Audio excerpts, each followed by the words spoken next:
información en este sitio web no pretende ser una recomendación para comprar, vender o realizar otro tipo de inversiones. Todo el material ofrecido es solo para fines educativos. Los miembros del Chiringuito de Valores no se hacen responsables de cualquier aplicación indebida que la gente pueda hacer de los datos. Su información es puramente instructiva y no debe ser utilizada como base para consejos de inversión o para valorar acciones u otros bienes, ya que simplemente se discuten en pensamientos teóricos. Los miembros CDV recomiendan consultar con un experto homologado por las autoridades financieras competentes en caso de querer operar en los mercados de capitales.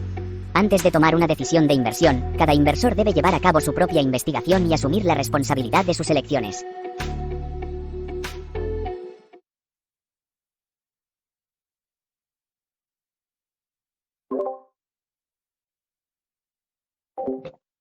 Bienvenidos a todos una vez más a nuestro canal del Chiringuito de Valores, junto con los amigos de TradingView. Queremos, como todos los viernes, empezar a implementar este resumen de noticias de la semana, de eventos económicos, repasar un poco los principales índices, los principales commodities, ver cómo se movió todo el mercado en general, para llevar un poco más de información de utilidad en el cierre de la semana financiera. En este caso, bueno, fue una semana realmente compleja, ¿sí? Para todos los mercados. Sabemos que la situación de Silicon Valley Bank, la situación de liquidez de Credit Suisse, etcétera, ha generado mucha turbulencia y ha puesto un poco en duda la direccionalidad que estarían tomando los bancos centrales, principalmente la Reserva Federal y el Banco Central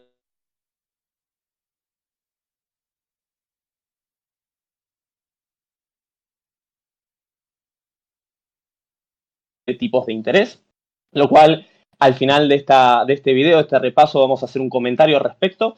Pero antes que nada queremos comenzar con el calendario económico, con los principales eventos y noticias que tuvimos, que principalmente fueron del lado de la inflación. Así que si compartimos pantalla, por favor, de atrás está nuestro productor Miki ayudándonos. Dame el ok, si tenemos ya pantalla.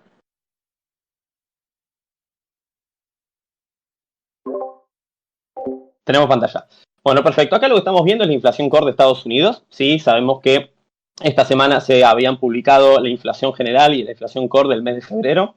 Un dato muy importante, porque sabemos que si bien ha empezado a reducirse la inflación en Estados Unidos, así como también en Europa, realmente todavía las métricas siguen estando muy por encima de los objetivos de los bancos centrales. Y eso es un dato que se escucha, se lee permanentemente. Y por eso los bancos centrales, en definitiva, tienen un mandato claro, ¿sí? Mantener la estabilidad de precios de la economía. En función de eso están actuando, aumentando los tipos de interés, como hemos visto desde los últimos meses. Si analizamos la inflación core de Estados Unidos, luego de alcanzar los máximos que le alcanzó a septiembre, octubre del año pasado, vemos que ya nos encontramos con una inflación core en 5.5%. Pero hay que acordarse que el objetivo es del 2%, ¿sí? Recién en estas cotas sería el objetivo de la Reserva Federal para la inflación de Estados Unidos. Lo cual todavía estamos muy lejos, ni siquiera estamos en niveles de 4%, ¿está bien? Que sería el doble incluso. Por ende, por este lado, aún hay mucha tela para cortar. Y de hecho, hay un dato también muy importante, porque acá lo que estamos analizando es el dato de inflación core interanual. Pero en el caso de la inflación intermensual, es decir, la inflación que varía de mes a mes, si vemos la inflación core, en este lugarcito de acá, vemos que si bien no hubo un aumento muy significativo, sigue aumentando con respecto al mes previo en 0.5% respecto a 0.4% del mes de enero. No es algo muy importante, ciertamente el camino de la inflación es a la baja, pero todavía hay mucho camino por recorrer, ¿está bien? De hecho, un poco estas palabras fueron las que mencionó el Lagarde en la reunión del Banco Central Europeo del día de ayer. Todavía hay mucho camino de lucha contra la inflación. Si vemos ahora la inflación core por el lado del sector del bloque europeo, ¿sí? de la zona euro, que se anunció hoy, vemos que la inflación aumentó. Si bien está dentro de las expectativas, porque la core se esperaba que aumentara 5.6% interanualmente, es decir, con respecto al mes de febrero del año 2022, vemos que con respecto a enero subió unas décimas, no mucho, pero subió, mientras que la inflación general, aquella que contiene los elementos de energía y alimentos, bajó muy poquito dentro de lo que se está esperando, que era 8.5%. ¿Está bien? Con respecto al intermensual, lo mismo que mencionaba recién, aumentó dentro de las expectativas, pero mucho con respecto al mes previo, que había dado una baja de 0,2%. En este mes de febrero aumentó 0,8%. Y si analizamos los gráficos, vemos que claramente el objetivo del 2% está muy, muy lejos. Las inflaciones que aún tenemos en la zona euro siguen estando muy por encima de lo que se estaría deseando por parte del Banco Central Europeo. Por ende, y tomando las palabras de Lagarde, realmente sigue habiendo mucho camino por recorrer en función de este objetivo que están teniendo los bancos centrales. Y en relación a eso, repasemos simplemente el gráfico del comportamiento de la tasa de interés de referencia del Banco Central Europeo, que ayer aumentaron 50 puntos básicos, de 3% que había sido en la última reunión a 3,5%, y que ya se encuentra en cotas muy similares a las que tuvimos antes de la crisis del subprime. Pero no solamente eso es el dato importante, ¿sí? Esto ya se ha mencionado también en muchas ocasiones. El aumento de tipos de interés viene siendo algo recurrente, digamos, dentro de lo que son las noticias, pero lo más importante es la velocidad, ¿sí? Tenemos una velocidad que en menos de 300 días aumentaron 3,5% la tasa de interés, frente al último aumento importante previo, que fue antes de la crisis subprime, que tardaron 1000 días. O sea, aumentaron 2,3% aproximadamente, 2,25%, esto lo estoy manejando a ojo, en 1000 días, ¿sí? En 3 años aproximadamente. Lo cual da cuenta de que el impacto que va a tener esto en cuanto a la velocidad y la magnitud del incremento, obviamente, no podemos decir si va a ser mayor necesariamente. Sabemos que los niveles de deuda en general, a nivel gubernamental, a nivel privado, son mucho mayores que 20 años atrás o 15 años atrás, pero la realidad es que los efectos de política monetaria tan abruptas van a tardar en llegar. Y ese es uno de los casos más importantes que hay que atender.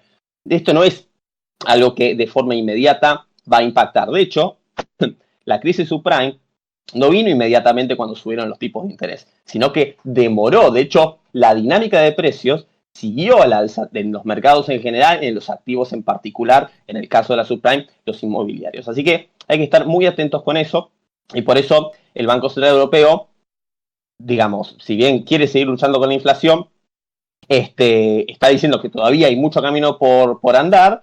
Hay que tener cuidado con este tipo de situaciones. ¿Por qué? Porque genera las crisis que estamos empezando a ver con respecto a la liquidez de los bancos, ¿sí? Sabemos que el caso de Silicon Valley Bank, como otros también regionales, que están empezando a tener problemas de liquidez, ¿sí? Bueno, el caso de Silicon Valley Bank obviamente entró en una situación de rescate completo. Van a empezar a generar ciertas tensiones en el mercado financiero, ¿sí? Entonces, un poco lo que se empezó digamos, a discutir y a ver en el mercado, que es lo que quiero cerrar en el día de hoy, es si los bancos centrales tienen que abandonar su política de estabilidad de precios por una política de estabilidad del sistema financiero. Pero acá en el medio aparece otra herramienta que tienen los bancos centrales, ¿está bien? Que pueden entrar en conflicto con la política del quantitative tightening que están teniendo. Y es la siguiente. Si entramos en esta dicotomía de defender precios o defender estabilidad del sistema financiero, ¿sí? Claramente, los bancos centrales siguen apostando y siguen, digamos, declarando de que van a seguir con su política de controlar los precios de la economía, ¿sí? Bajar la inflación, que es el objetivo primario. Y para el objetivo, en todo caso, de digamos, mantener la estabilidad del sistema financiero, están las herramientas secundarias, que claramente los planes de contingencia, como demostró la Fed en fin de semana a partir del rescate que tuvo con el Silicon Valley Bank, es un ejemplo de lo más claro posible que pueda haber. Los bancos centrales, el Banco Central Europeo y la Reserva Federal tienen otras herramientas y no necesariamente tienen que detener el aumento de tasas de interés, de tipos de interés, o tienen que dejar de lado el objetivo de controlar los precios de la economía mediante ese instrumento que tienen de política monetaria, básicamente. Entonces, la dicotomía entre estabilidad de precios y estabilidad financiera no tiene mucho lugar en tanto y en cuanto tengan herramientas los bancos centrales para poder luchar contra esas inestabilidades que puedan llegar a surgir y que de hecho están surgiendo. ¿Y cuáles son estas herramientas? Bueno, rescates, básicamente. ¿Sí? Y los rescates, en definitiva, pueden generar que el retiro de liquidez del sistema sea en cierta forma compensado por este tipo de políticas si empiezan a ser cada vez más sistémicas. Es decir, ahora hay una serie de bancos que han tenido inconvenientes. Pero la realidad es que si esa serie de bancos empiezan a incrementarse en cantidad de activos comprometidos, etcétera, claramente lo que va a generar es que esa política de retiro de liquidez que están teniendo los bancos centrales mediante el QT empiece a perder, entre comillas, efectividad. Porque si cada vez que retiramos hay que inyectar por otro lado, no importa el mecanismo en sí, ¿sí? Porque en definitiva hay muchas vías para inyectar liquidez en el sistema financiero, pero la cuestión es, si retirás por un lado e inyectás por otro, en cierta forma estarías compensando efectos. Por ende, la única herramienta de política que estarías haciendo para poder controlar la inflación es simple y llanamente solamente el aumento de tipos de interés. Así que, en ese sentido, claramente, de nuestra posición no vemos una dicotomía de políticas. Claramente la política que va a seguir los bancos centrales van a hacer la lucha contra la inflación y por eso van a seguir incrementando los tipos de interés. Lagarde lo dijo claramente, tenemos que ver qué dice Powell la semana que viene con la reunión de la FONC, pero claramente sigue siendo un objetivo primario. Y hay otras herramientas secundarias para poder contener problemas que empiecen a surgir en el sistema financiero. ¿Está bien? Así que, dejando toda esta situación de lado, repasemos un poquito los principales activos, a ver cómo se comportaron. Claramente fue una semana de mucha volatilidad. Vamos a empezar con el S&P 500 a través del futuro E-mini, donde tenemos que, bueno, claramente había dado señales de agotamiento de, digamos, toda esta configuración alcista que habíamos experimentado desde mediados de octubre aproximadamente, ¿sí? Habíamos alcanzado un cierto nivel en los 41,55 puntos aproximadamente, que constituía la extensión de 61,8 de Fibonacci de todo este movimiento anterior. Yo sé que este tipo de análisis gráficos no lo estamos haciendo de forma regular en el chiringuito de valores, pero vamos a hacer una sección especial para poder analizar más en detalle ciertos, digamos, activos e índices que para nosotros consideramos de relevancia para poder detectar un poco cómo es la dinámica del mercado, ¿no? Y obviamente el mercado norteamericano con el S&P 500 no, es un must, básicamente, ¿sí? Pero quiero simplemente destacar estos 3 puntos. ¿Sí? Nosotros teníamos una línea dinámica de resistencia bajista muy, muy marcada de lo que era el principio del 2022, que marcó, digamos, toda la dinámica bajista del año pasado. Y luego de hacer un mínimo, ¿sí? En octubre, cuando cambiaron las expectativas, bueno, todo lo que ya seguramente habrán visto, en su momento, cuando cambiaron las expectativas de inflación, etcétera, etcétera, y la inflación claramente empezó a remitir, lo cual empezaba, digamos, a exigir, o no a exigir, o a empezar a descontar de que ese pivot de la Fed, ¿no? O que, digamos, el endurecimiento de política monetaria empezara a menguar un poquito, el mercado empezó un poco a recuperarse, ¿sí? Y claramente había dejado un setup, como mostré recién, que tenía 2 objetivos. Tenía un objetivo de simetría en los 43.95 y un objetivo de 61.8 a medio camino en los 41.64, que coincidía, siendo clúster, ¿con qué? Con nada más ni nada menos que el retroceso de 50% de todo el movimiento de baja anterior. ¿Está bien? Por ende, claramente esta zona era una zona que iba a constituir una resistencia bastante importante para lo que era el S&P 500. ¿Está bien? Este tipo de análisis también se va a ver replicado con diferentes niveles con los otros índices, ¿sí? Russell 2000, el Nasdaq, etc. ¿Está bien? Pero en esta semana, visto y considerando la situación del Silicon Valley Bank, obviamente el sector más importante que se fue afectado, y después lo vamos a ver, es el sector financiero, ¿sí? Vamos a ver el ETF de XLF, que es el que concentra toda la industria financiera en Estados Unidos. Pero claramente generó mucha turbulencia y mucha volatilidad en el mercado, ¿está bien? No obstante, vemos que sube, ¿sí? O que recupera, por lo menos, de lo que comenzó en la semana, ¿sí? En la semana había hecho un mínimo aproximadamente en los 38, y estaría cerrando la semana en un 39.56. Está bien, no es algo muy grande, ¿está bien? Pero recuperó y hizo mínimos crecientes.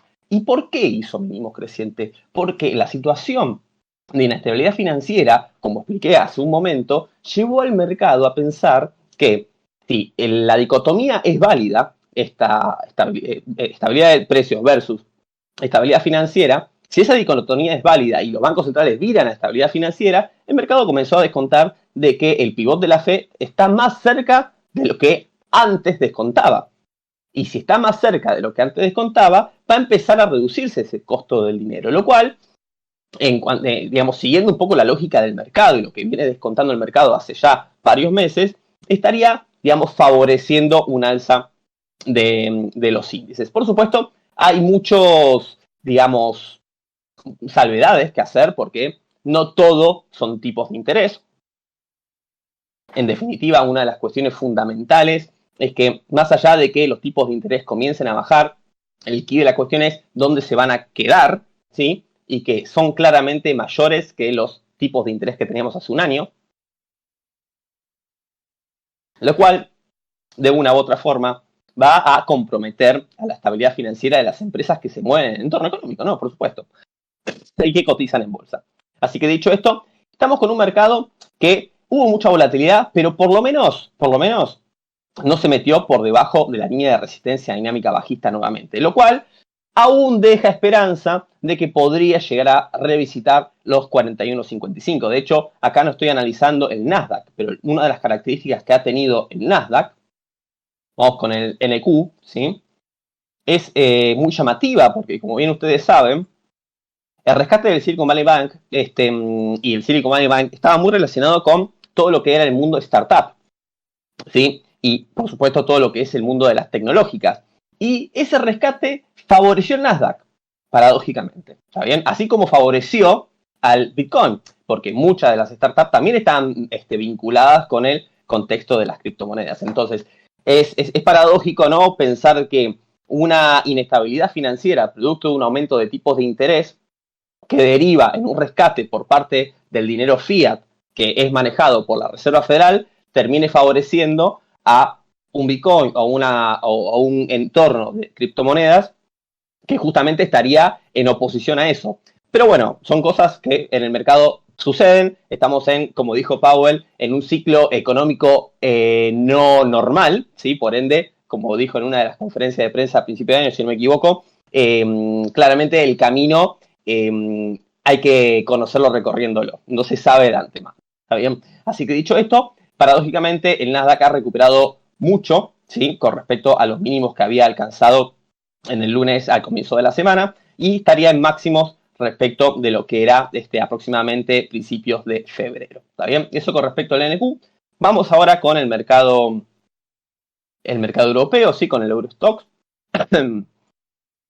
Y el Eurostoxx quiero tomar un zoom out un poquito, como para que analicemos qué pasó antes de todo. Yo puse unos cartelitos acá como para que nos guiemos un poco más, ¿sí? Pero hay algo muy curioso, lo que ha pasado con el Eurostoxx. Sabemos que la zona euro ha recuperado muchísimo, mucho más fuerte y mucho más sólida que todo el mercado americano. De hecho, si vemos un ratio simplemente que analice y que compare estos dos ETF, uno americano y uno europeo, vemos que claramente ha ganado fuerza relativa el mercado europeo. O podemos pensar de otra forma, que ha perdido fuerza relativa del mercado americano. Pero acá hay algo que ha pasado a partir de la crisis de Silicon Valley Bank, el miedo a contagio y luego reforzado por la situación de Credit Suisse, es la siguiente. Hemos quebrado en este caso una línea de soporte alcista en esta zona, ¿sí? Luego de estar prácticamente, ¿sí? A pasitos nomás del máximo alcanzado antes de la fuerte caída que ha tenido el mercado europeo durante todo el 2022.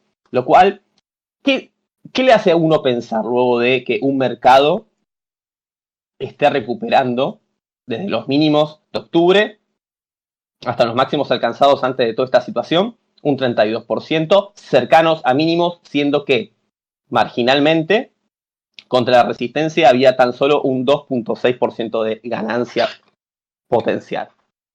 Simple, toma de ganancias. Toma de ganancias.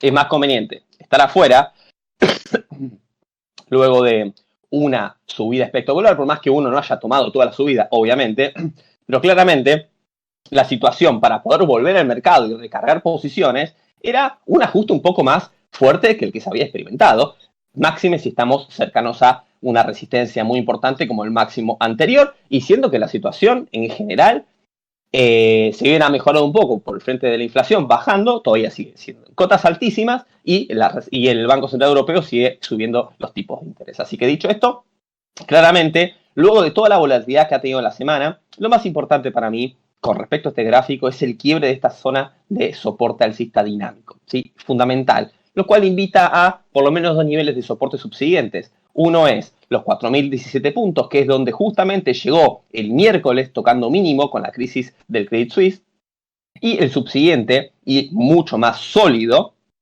debido a que tenemos varios puntos de contacto, ¿sí? Es la zona entre los 3.800 y los 3.820 y 3.783 aproximadamente. Así que claramente, si la situación se complejiza aún más, es muy probable que este soporte termine siendo quebrado y vaya a buscar este soporte secundario mucho más sólido para el caso del Eurostoxx. Vamos ahora con respecto a los tipos de interés. Claramente lo que hemos observado con la situación de crisis de liquidez del Silicon Valley Bank y la crisis financiera que hubo, que de vuelta ha sido muy bien contenida por la Reserva Federal, dado que evita, digamos, con este rescate que se propague a otras esferas. Pero claramente, digamos, el sistema hizo un flight to quality brutal. Nosotros antes de la crisis teníamos aproximadamente un bono del Tesoro americano de 10 años en 4%. Ahora lo tenemos en 3.38. Lo cual significa aproximadamente que hubo un recorte de 0,64% de su rentabilidad. ¿Qué quiere decir? Vamos todos a comprar bonos americanos, ¿está bien? Obviamente la dinámica, si hacemos un poquito de zoom out, sigue siendo alcista para el retorno del bono americano a 10 años. ¿Sí? Claramente es alcista, viene siendo alcista desde principios del 2020. Obviamente, bueno, esto toda la situación por la pandemia, pero claramente sigue siendo alcista y se está apoyando en un soporte bastante importante, pero lo que hemos visto era que si no hubiera pasado la situación de crisis que vivimos durante la semana pasada y esto hubiera seguido al alza sin lugar a dudas, pero este flight to quality se vio patente en el mercado. Si pasamos a todo lo que son los tipos de interés en el mercado europeo, vamos a hacer una concentración simplemente en lo que es el bono a 10 años de España y el bono a 10 años de Alemania y su spread, que lo tenemos en la pantalla de abajo. Lo que estamos viendo es, de vuelta, lo mismo, el mismo efecto, una caída muy fuerte de los tipos de ambos países, con un incremento leve de la prima de riesgo de España con respecto a la tasa de interés el tipo de interés de Alemania.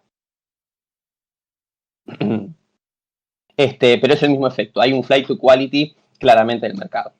Si vemos otro ejemplo del flight to quality en el oro había iniciado una fase de ajuste bastante importante, ¿sí? Desde los máximos había recortado aproximadamente un 8%, ¿sí? Y luego de hacer soporte, esto lo habíamos publicado ya en varias publicaciones de TradingView, luego de hacer soporte en la zona de POC de volumen de todo el swing anterior alcista, claramente en los 1810, el flight to quality se notó brutal. Tenemos un jueves con una, digamos, un tímido ascenso y ya un viernes saltando por los aires y, bueno, continuando la dinámica durante toda la semana pasada. Después, si bien lo que es el ETF de commodity general no debería estar muy afectado, claramente lo que tenemos es un ajuste, una caída, ¿sí? Apoyándose en un soporte intermedio en los 22.35, pero realmente hubo una baja de petróleo bastante importante, pero la problemática viene por otro lado, así que el índice de commodities mucho por las noticias de esta semana no tuvo a estar afectado. Y por supuesto después tenemos la situación del dólar index, ¿está bien? El dólar index baja por la situación crítica de de Estados Unidos y luego sube por la situación crítica de Europa, ¿está bien? Pero de todas formas, se sigue dando contra una zona de resistencia de los 105 que coincide con, ahora, resistencia con la ex línea de soporte dinámico alcista que había sido quebrado aproximadamente a mediados de año, ¿está bien? Y que luego, con un intento de meterse nuevamente, lo vulnera y queda por debajo de vuelta. Así que claramente todavía hay bastante dudas alrededor del dólar index, dado que el conflicto ahora viene por el lado de tasas y el cambio de expectativas que hubo con respecto a si la Fed va a seguir siendo agresiva con el aumento de tipos de interés o no, pero tenemos un Banco Central Europeo que sí. Entonces, como bien sabemos que el dólar index tiene un 50% de su canasta contra el euro, si el euro sigue ganando fuerzas, naturalmente el dólar index va a estar afectado. ¿Sí? Estoy invirtiendo un poquito el discurso como se habla, porque generalmente siempre se habla en referencia al dólar, que está bien, pero estoy poniendo más en posicionamiento al euro, que es lo que vamos a ver ahora. El euro sabemos que desde octubre, y con este cambio de expectativas, empezó a recuperar mucho posicionamiento, cambio de expectativas y también cambio de actitud del Banco Central Europeo. Empezó a ganar mucho terreno hasta los 1,10, que como toda resistencia es un número redondo, un número natural de resistencia, y que tuvo un rechazo muy importante cuando lo alcanzó, y ahora está estancado alrededor de los 1,063, que forma parte de una resistencia barra soporte, porque era el mínimo que había alcanzado en plena crisis de pandemia. ¿Está bien? De todas formas, la dinámica alcista no se abandona, sigue estando por encima de este soporte dinámico alcista, ¿está bien?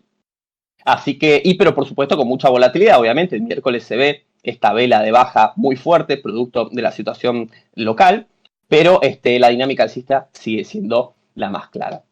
Ahora, para ir cerrando, quiero destacar simplemente el índice, el ETF del sector financiero, ¿sí? De Estados Unidos, XLF, que es el que más sufrió, obviamente. ¿Por qué? Porque tenemos una baja que ya se venía detectando. Si ustedes ven, desde el martes 7 aproximadamente empezó a bajar, ¿está bien? Y desde el pico que encontramos, ¿no? De los máximos, vamos a ponerlos desde acá, ¿sí? Ha tenido un recorte de aproximadamente 14.5%, ¿sí? Que coincide con las zonas de soporte de los mínimos que alcanzó en julio y en octubre del año pasado. Con respecto a lo mismo, pero para el caso de la zona euro, perdón, ¿sí? Tenemos también el mismo efecto y también el mismo quiebre que mostré en el Eurostock 50, ¿no? Donde tenemos una línea de soporte dinámico alcista que fue quebrada con un gap muy abrupto, ¿sí? Dejando al índice de las financieras de Europa con una pérdida aproximadamente de 17% en euros, ¿está bien? Luego de haber alcanzado los máximos de principios del año 2022. Así que claramente acá lo que han sufrido es el sector financiero, pero para ir cerrando, quiero marcar algo importantísimo que tiene que ver con el cambio de expectativas de los tipos de interés. ¿Sí? Acá es la herramienta que nos provee CME Group con respecto a las probabilidades implícitas de tasas de interés, de tipos de interés de la Reserva Federal, donde encontramos que para el contrato del 14 de junio, o sea, a mediados de año, el mercado americano estaba descontando que íbamos a tener la semana pasada aproximadamente tasas de 5.25, 5,5 para mediados de año. Es decir, íbamos a tener una expectativa de aumento de tasas hasta por lo menos mediados de año. ¿Está bien? Pero de una semana a otra cambió completamente estas expectativas. Y es lo que dije al principio, que el mercado está cambiando esa forma de ver el comportamiento de los bancos centrales respecto a esta dicotomía de estabilidad de precio y estabilidad del mercado, del mercado financiero, ¿sí? Del sector financiero como un todo. Y eso se ve reflejado en las expectativas implícitas que están teniendo los tipos de interés de Estados Unidos. Se pensaba de que el pivote de la Fed iba a demorar bastante más y que se iban a quedar arriba mucho más tiempo. Y ahora el escenario ha cambiado completamente. Tenemos si ustedes ven del lado derecho, ¿sí? Son las expectativas que había hace una semana atrás. ¿Está bien? Y del lado izquierdo son las expectativas actuales. Y lo que vemos abajo, ¿sí? Son los rangos de tipos de interés. Y veíamos que la semana pasada, antes de toda esta crisis, se esperaba este rango, como dije, 5,25, 5,50. Y ahora se está especulando de que incluso se mantengan iguales a como están hoy, en 4,75, 5% aproximadamente. Obviamente, no quiere decir que la semana que viene no suban las tasas. Lo que quiere decir es que van a subir las tasas, ¿sí? Y luego la van a bajar. Entonces, ese pivot de la Fed está mucho más cerca de lo que el mercado anteriormente contaba. Así que, como noticias importantes la semana que viene, lo más relevante va a ser claramente la FONC. No solamente la decisión de tipos de interés, que se espera que aumente 25 puntos básicos, sino también la conferencia de prensa. Y lo más probable es que haya cierta alineación con el Banco Central Europeo en referencia a las herramientas que se tiene para poder contener estos pequeños fuegos o pequeños grandes fuegos, depende de cómo se vea, ¿no? Porque ahora es un fuego que está apagado, pero podría haber sido mucho peor. Pero bueno, van a hablar justamente, y es lo más importante de nuestro punto de vista, ¿qué herramientas cuenta de Reserva Federal?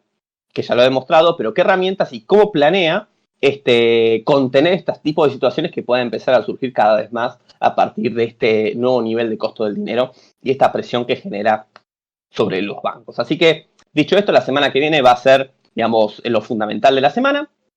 Así que, sin más, yo los dejo acá, los dejo que terminen bien la semana. Obviamente, el mercado americano no cerró, el europeo está por cerrar ahora. No debería haber muchos movimientos en lo que resta del día. Así que disfruten del fin de semana. Muchas gracias y nos veremos en otro viernes de Chiringuito de Valores.